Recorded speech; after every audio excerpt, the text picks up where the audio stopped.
नमस्कार दोस्तों, मैं आदर्श स्टडी गेम विथ आदर्श में आपका स्वागत करता हूं। दोस्तों, उत्तर प्रदेश लोक सेवा आयोग की तरफ से समीक्षा अधिकारी भर्ती बहुत ही जल्द आपको देखने को मिल सकती है, क्योंकि यह वैकेंसी बहुत ही पहले आनी थी, पर कुछ विवाद होने के कारण यह वैकेंसी लगातार डिले होती चली गई। अगर आयोग की माने तो यह वैकेंसी बहुत ही जल्द आपको 1 से 2 महीने के अंदर इसका विज्ञापन आपको देखने को मिल सकता है। आज इसके सभी विवरणों को देखते हैं। क्या इसकी चयन प्रक्रिया रहती है, क्या सिलेबस रहता है, सब कुछ देखते हैं। जो दोस्त नए हो चैनल को लाइक और सब्सक्राइब जरूर करें और टेलीग्राम चैनल को भी ज्वाइन कर लें, वहां पर आपको इसका पूरा सिलेबस मिल जाएगा। दोस्तों, यह ऐसा ही जॉब है जो कि आपको कम मेहनत में पीसीएस के समतुल्य आपको जो है सुविधाएं और वेतन सब कुछ आपको ये उपलब्ध कराती है। और ये ऐसी जॉब है जो आपको कम मेहनत करने पर भी आपको पीसीएस के समान आपको सभी फैसिलिटीज देती है। देखिए, इसका सिलेबस की बात करें, इसका सिलेबस बहुत ही छोटा है, बहुत छोटा सिलेबस है। 2 पेपर होते हैं। 6 महीने अगर आप मेहनत कर लेते हैं तो आप आराम से समीक्षा अधिकारी बन सकते हैं। इसीलिए मैंने थंबनेल भी लगाया है, कम मेहनत में अच्छा वेतन और बेहतरीन सरकारी सुविधाएं। ये इसका सिलेबस बहुत ही छोटा है। 2 पेपर होते हैं, मात्र 2 पेपर होते हैं। 6 माह में आप जो है समीक्षा अधिकारी बन सकते हैं।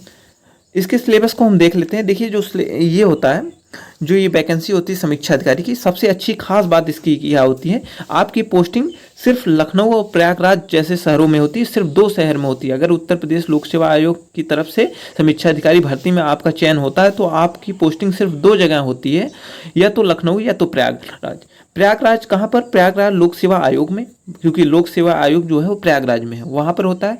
अगर सचिवालय हुआ या राज्य निर्वाचन आयोग हुआ या राजस्व परिषद हुआ, इन जगहों पर आपका चयन होता है तो ये इन तीनों मुख्यालय लखनऊ में है, तो आपका ये पोस्टिंग लखनऊ में होगी। अगर लोक सेवा आयोग में आपकी पोस्टिंग होती है तो वह आपकी प्रयागराज में होगी। ये आपके जो है मेंस के नंबर के आधार पर आपको जो है मिलता है, वहाँ पर आप पोस्ट प्रेफरेंस लेते हैं, उस आधार पर जो है आपको मेंस के नंबर के आधार पर यह मिलता है कि कौन सा आपको जो है डिपार्टमेंट मिलेगा।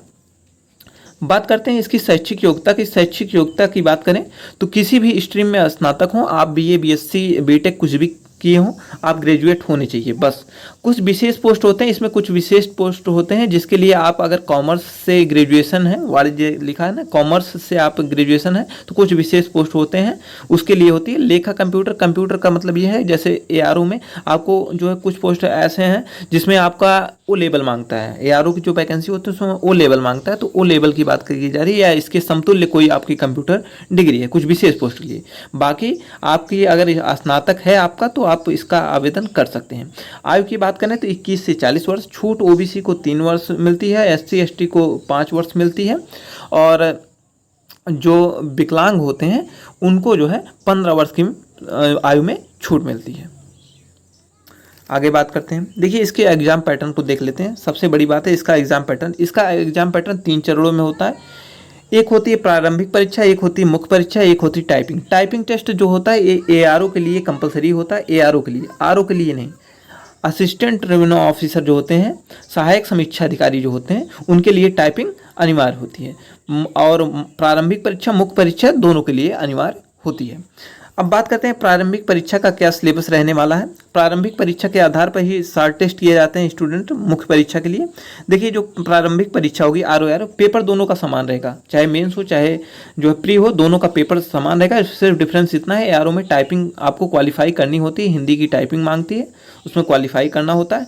बाकी जो है पैटर्न और एग्जाम पेपर सेम रहेगा दोनों का। देखिए, अगर बात करें 2 सब्जेक्ट का होता है, एक सामान्य अध्ययन और समान हिंदी। प्री में जो है समान अध्ययन आता है, समान हिंदी आती है। समान अध्ययन की बात करें तो 140 क्वेश्चन 140 नंबर के पूछे जाते हैं, 2 घंटे का टाइम मिलता है आपको। समान हिंदी में 60 क्वेश्चन पूछते हैं, 60 नंबर का, 60 मिनट का आपको टाइम मिलता है। टोटल 200 क्वेश्चन होते हैं, 200 मार्क के होते हैं, और आपको 3 घंटे का समय मिलता है। इसी के आधार पर आपका चयन होता है। यहाँ पर आप देख सकते हैं जो ये परीक्षा होती है ये ऑब्जेक्टिव टाइप की होती है, बहुविकल्पी प्रश्न पूछे जाते हैं। 140 वस्तुनिष्ठ प्रश्न होंगे तथा समान हिंदी के 60, कुल मिलाकर 200, ये मैंने बता दिया आपको। 3 घंटे का समय दिया जाएगा और 1/3 की माइनस मार्किंग होती है। ये है रही प्री परीक्षा के बाद। प्री परीक्षा से जब आप क्वालिफाई हो जाते हैं, जो है मेंस के लिए, तो मेंस के लिए आपको शॉर्ट लिस्ट किया जाता है। तो मेंस आपका एग्जाम होता है, मेंस एग्जाम होता है, ये देख लीजिए आपका 3 पेपर होता है मेंस में। मेंस में आपका 3 पेपर होता है। एक सामान्य ज्ञान का होता है, 120 अंक का होता है, 2 घंटे का आपको समय मिलता है। एक सामान्य हिंदी एवं आलेखन का पेपर होता है जिसमें 60 अंक का पूछा जाता है, 3 घंटे का समय इसमें भी मिलता है।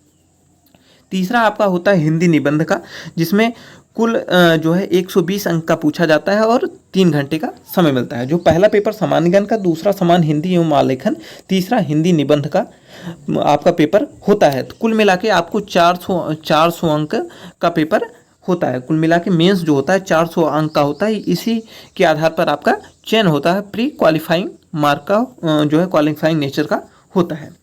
बात करें मेंस की, जो मेंस परीक्षा होती है बहुविकल्पीय और वर्णनात्मक दोनों होती है। देखिए मेंस परीक्षा जो होती है बहुविकल्पीय होती है। जैसे वर्णनात्मक का मतलब ये है जैसे निबंध को आपको लिखना होता है, बाकी जो सामान्य अध्ययन है ये ऑब्जेक्टिव टाइप की होती है। इस टाइप का पेपर होता है कि मतलब ये इसलिए बहुविकल्पीय और वर्णनात्मक दोनों दिया है। मेंस का जो पेपर होता है, पेपर 1 जो होता है वो 2 घंटे का होता है। आप यहाँ पर देखिए पेपर 1 2 घंटे का होता है। उसके बाद ऊपर मैंने बताया ही पेपर 2 और 3 ये 3 घंटे का होता है। जो पेपर 2 होता है और पेपर 3 होता है, ये देखिए आप यहाँ दिया है 3 घंटे का होता है। आगे बात करते हैं, देखिए सिलेबस देख लेते हैं। सिलेबस आप देख सकते हैं यहाँ पर। सिलेबस आपको हमारे टेलीग्राम चैनल पर मिल जाएगा। अगर आप दोस्त नए हो तो टेलीग्राम चैनल को जरूर ज्वाइन करें।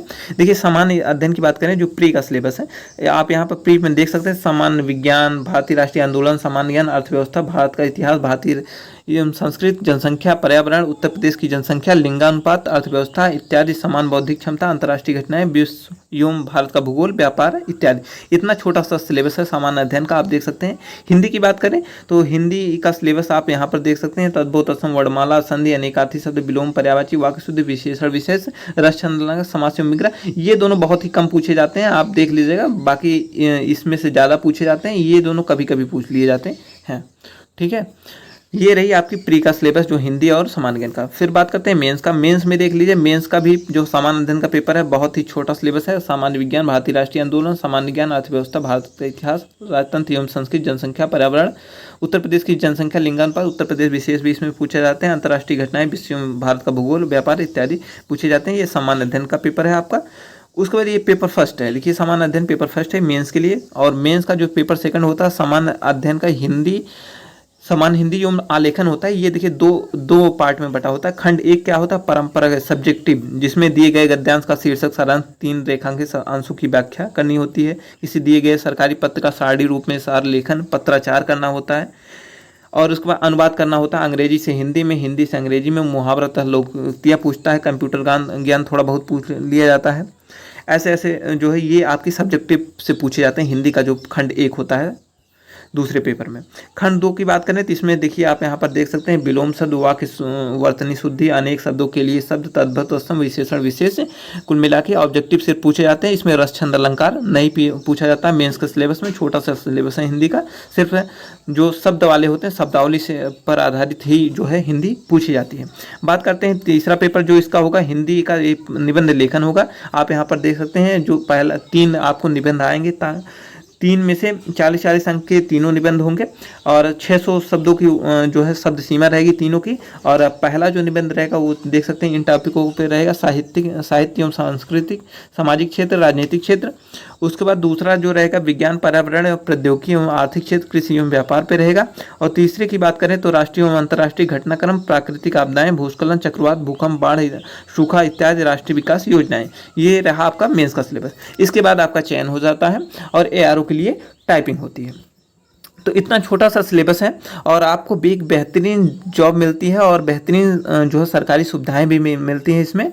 और इसकी जो सुविधाएं होती हैं बिल्कुल PCS के समतुल्य होती हैं। आपको 2 शहरों में जो है जॉब मिलती है। आप अधिकारी बनते हैं 2 शहरों में, या तो प्रयागराज या तो लखनऊ। तो कुल मिला के आप देख सकते हैं कितनी बढ़िया और शानदार जॉब है जो कि कम मेहनत में आपको मिल जाती है। 6 महीने की मेहनत में आपको आसानी से मिल सकती है, आप अगर लगन के साथ 6 महीने मेहनत करते हैं तो। जो दोस्त नए हो चैनल को लाइक और सब्सक्राइब जरूर करें। इस प्रकार की ताज़ा अपडेट्स के लिए चैनल पर बने रहने के लिए धन्यवाद।